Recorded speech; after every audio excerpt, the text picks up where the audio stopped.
भाग्य बड़ा या कर्म, इस दुनिया में दो तरह के इंसान हैं। एक जो यह मानते हैं कि भाग्य वाग्य कुछ नहीं होता और वे कर्म की प्रधानता में ही विश्वास करते हैं। दूसरे वे लोग हैं जो भाग्यवारी नजरिया रखते हैं, यानी उनका किस्मत पर पूरा भरोसा होता है। उनका दृढ़ विश्वास होता है कि जो भाग्य या किस्मत में लिखा है वो होके ही रहेगा। यानी इंसान कर्म और भाग्य की दो धुरियों में घूमता रहता है और अंततः दुनिया से अलविदा हो जाता है। आज का युवा भी यही सोचता है कि बिना कुछ किए ही उसे वह सब कुछ मिल जाए जो वह चाहता है। इस विषय पर अक्सर बहस होती रही है, आखिर कौन बड़ा है, भाग्य या कर्म। अनंत काल से ही यह बहस का विषय रहा है कि कर्म ज्यादा महत्वपूर्ण है या भाग्य। दोस्तों, हम इसे जानेंगे एक कहानी के माध्यम से। इससे पहले कि आप इस कहानी के भावनाओं में खो जाए दोस्तों, आप इस चैनल को सब्सक्राइब कर ले और बेल आइकन को प्रेस कर ले ताकि जो भी नई कहानी वीडियो आए उसका नोटिफिकेशन आप तक पहुंचे। तो चलिए दोस्तों, शुरू करते हैं। एक जंगल के दोनों ओर अलग अलग राजाओं का राज्य था और उसी जंगल में एक महात्मा रहते थे जिन्हें दोनों राजा अपना गुरु मानते थे। उसी जंगल के बीचों बीच एक नदी बहती थी। अक्सर उसी नदी को लेकर दोनों राज्यों के बीच झगड़े फसाद होते रहते थे। एक बार तो बातों बात में बातें बिगड़ते गए, बात युद्ध तक आ पहुंची। कोई भी राजा सुलह को तैयार नहीं था, सो युद्ध तो निश्चय ही थी। दोनों राजाओं ने युद्ध से पहले महात्मा का आशीर्वाद लेने की सोची और पहुंच गए जंगल की उस कुटिया में जहां महात्मा रहते थे। पहले एक राजा आया और उसने महात्मा से युद्ध में विजय का आशीर्वाद मांगा। महात्मा ने कुछ देर उस राजा को देखा और कहा कि राजन, तुम्हारे भाग्य में जीत नहीं लिखी है, आगे ईश्वर की मर्जी। यह सुनकर पहला राजा थोड़ा विचलित तो हुआ, फिर उसने सोचा कि यदि हारना ही है तो पूरी ताकत से लड़ेंगे, परंतु यूं ही हार नहीं मानेंगे, और अगर हार भी गए तो हार को भी औरों के लिए उदाहरण बना देंगे, परंतु आसानी से हार नहीं मानेंगे। यह निश्चय कर वह वहां से चला गया। दूसरा राजा भी जीत का आशीर्वाद लेने के लिए महात्मा के पास आया, उनके पैर छुए और विजय श्री का आशीर्वाद मांगा। महात्मा ने उसे भी कुछ देर देखा और कहा कि बेटा, जीत तो तुम्हारी भाग्य में निश्चित है। यह सुनकर राजा तो खुशी से भर गया और वापस जाकर निश्चिंत हो गया, जैसे कि उसने युद्ध तो जीत ही लिया हो।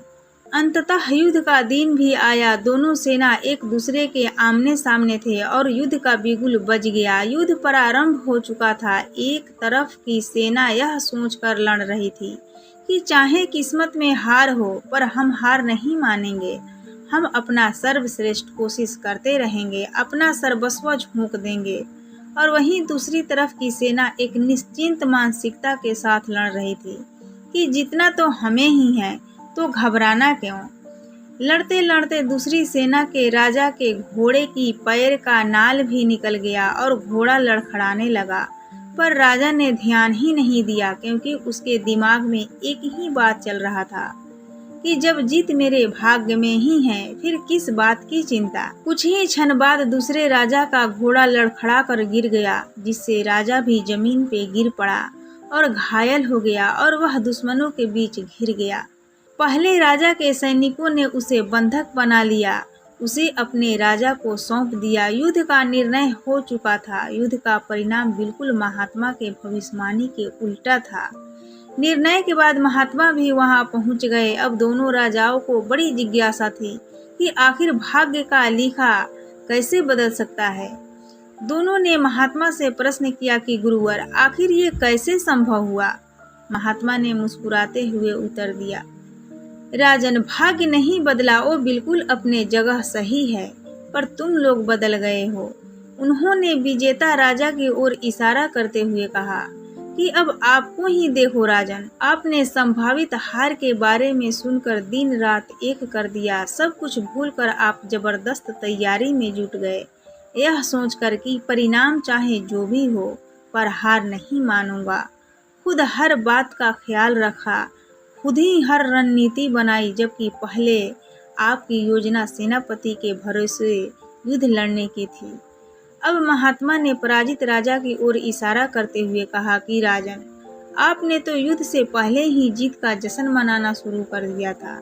आपने तो अपने घोड़े की नाल तक का ख्याल नहीं रखा। फिर आप इतनी बड़ी सेना को कैसे संभालते और कैसे उनको कुशल नेतृत्व देते? और हुआ वही जो होना लिखा था। भाग्य नहीं बदला, पर जिनके भाग्य में जो लिखा था उन्होंने ही अपना व्यक्तित्व बदल लिया।